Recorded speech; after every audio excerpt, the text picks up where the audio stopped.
m'appelle Pascal Leportier, ça fait maintenant 14 ans que je travaille au sein de l'entreprise sociale qui s'appelle Kinomé et je m'occupe spécifiquement de tous nos programmes d'éducation à l'environnement et à la forêt et notamment un grand programme qu'on a fondé il y a 10 ans maintenant avec l'éducation nationale qui s'appelle Forest and Life, la forêt et la vie.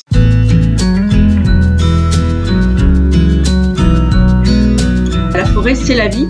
Elle nous abrite, elle nous chauffe, elle nous nourrit, elle nous soigne, elle nous permet de se promener, d'avoir de la joie, elle nous permet d'avoir de la pluie, un sol qui permet de cultiver.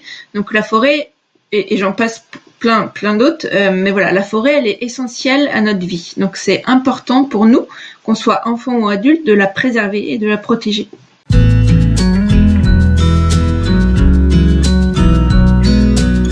Alors Forest and Life, en fait, c'est un programme qui permet aux enfants de nos écoles primaires, donc du CP au CM2, à replanter une forêt sur leur territoire, donc vraiment proche de leur école, une forêt qu'ils connaissent bien.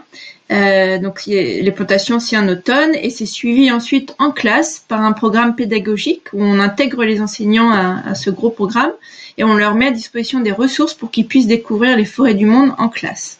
Et enfin, en fin d'année, c'est vraiment en 3 temps, en fin d'année, on propose aux enfants, aux écoliers français d'échanger avec des écoliers d'un autre pays, d'Afrique ou d'Amérique du Sud, qui ont aussi leur propre forêt, pour voilà découvrir, s'ouvrir au monde et utiliser vraiment la forêt comme un vecteur social d'échange et de découverte. Donc les petits écoliers français découvrent à la fois la forêt sur leur territoire, mais également une forêt plus globale au sud.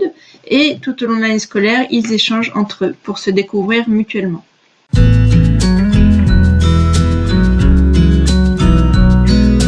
Oui, donc notre forêt en France, elle recouvre à peu près un tiers de notre territoire, à peu près 17 millions d'hectares, donc elle est plutôt conséquente. En fait, en termes de surface, elle va plutôt bien, c'est-à-dire qu'elle a doublé en un peu moins de 200 ans. Par contre, elle fait face à de nombreux challenges, des nouveaux challenges, c'est-à-dire principalement le réchauffement de notre climat.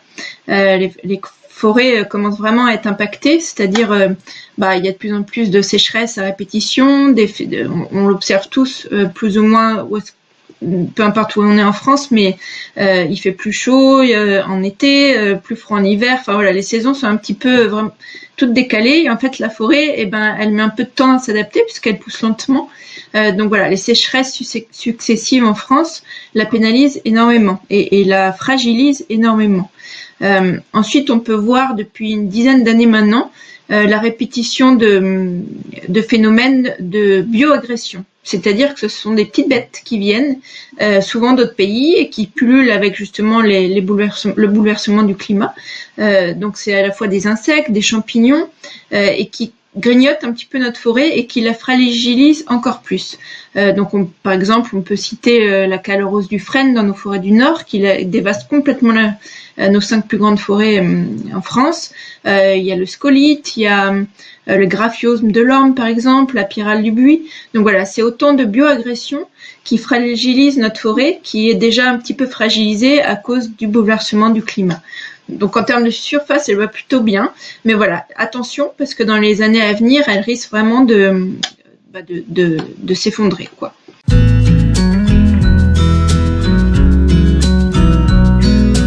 Alors chaque année, on emmène à peu près entre 500 et 1000 enfants replanter nos forêts françaises justement. Et cette année, cette saison qui vient de se terminer là, je peux vous partager 2 exemples. On a replanté les forêts du Nord, donc dans le Pas-de-Calais, où justement la forêt était dévastée par la calorose et en particulier le frêne, qui est un de nos arbres et qui est très présent dans ces forêts-là.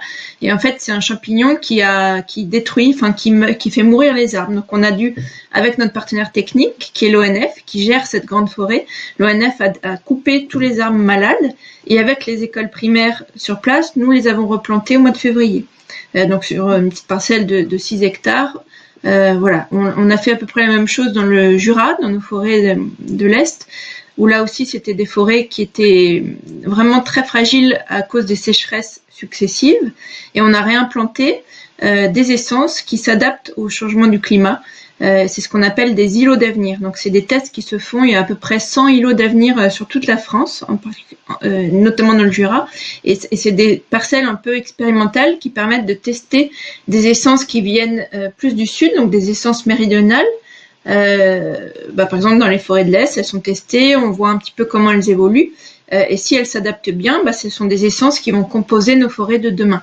Et donc là aussi, on implique les enfants et on leur explique l'intérêt de planter ces espèces-là en classe et aussi sur le terrain en les amenant sur place pour qu'ils prennent vraiment conscience de leur rôle qu'ils ont aussi. C'est pas parce qu'ils sont petits qu'ils peuvent pas faire de grandes choses, mais leur rôle qu'ils prennent part vraiment à ce changement et cette évolution de nos forêts françaises.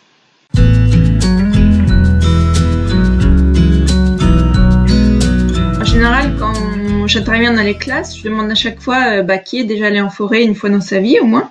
Et je suis toujours surprise parce que c'est à peu près la moitié de la classe qui lève la main. C'est-à-dire qu'il y a à peu près une dizaine d'enfants dans chaque classe qui ne sont jamais allés en forêt avec leur classe ou le week-end avec leurs parents ou leur famille. Donc voilà, ces enfants-là, effectivement, quand on les emmène en forêt, forcément, ils connaissent pas, donc ils ont un petit peu plus peur que les autres de se salir, de mettre les mains dans la terre, de creuser. Il fait en général froid quand on replante les arbres, puisque les arbres, c'est vraiment à l'automne, l'hiver qu'on peut les replanter. Donc voilà, en général, ils y vont un petit peu à reculons. Mais après 2 heures en pleine forêt où on leur apprend que la terre, c'est pas sale, la terre c'est la vie. On leur donne des petites pioches pour qu'ils creusent. On leur dit c'est pas une compétition, c'est un geste aussi. Quand on plante un arbre, on le fait collectivement. Il y en a un qui creuse, il y en a un qui met l'arbre. Donc voilà, ils apprennent et ils prennent de plus en plus plaisir à être sur place. Et en fait, c'est les derniers qui veulent repartir en fin de journée. Donc ils se reconnectent vraiment à la vie, en fait, à la nature. Ils aiment et ils apprécient au fur et à mesure d'être là. Et ce qui les surprend aussi, c'est souvent le calme aussi. Emmener une classe en forêt, c'est souvent il y a beaucoup de bruit. Et en fait, on leur demande de prendre 5 minutes. On demande à chacun de fermer ses yeux et d'écouter les sons. Et et en général, les enfants, ils sont surpris et ils apprécient justement ce moment de calme où on écoute les oiseaux, le bruit du vent. On les reconnecte un petit peu à cette ambiance de nature, quoi.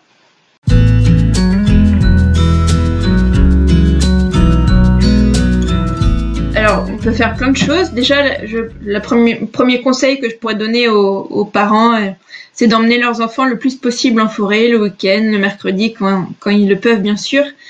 Juste se balader, prendre le temps. Déjà, un moment avec ses enfants, c'est essentiel. Le plus possible, rentrer en contact avec les arbres, l'herbe, la nature. Reprendre l'habitude de se promener dedans. Ça, c'est à la portée de tous.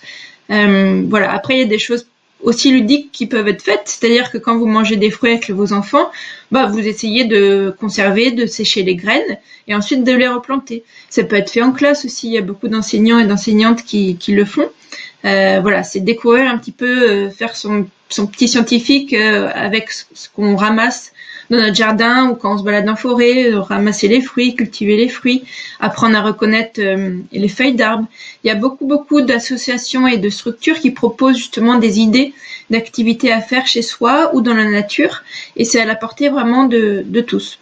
Après, vous pouvez aussi, si le cœur vous en dit, faire connaître le programme Forest and Life dans votre école, au sein de votre entreprise ou dans votre réseau. Nous, chaque année, on emmène, comme je vous l'ai dit, entre 500 et 1000 enfants replanter des forêts en France et en lien avec l'Afrique ou l'Amérique du Sud. Donc ça, c'est possible aussi de participer, d'inscrire à votre classe, de financer aussi ce projet-là, parce que c'est un projet qui est gratuit pour les classes et les enfants.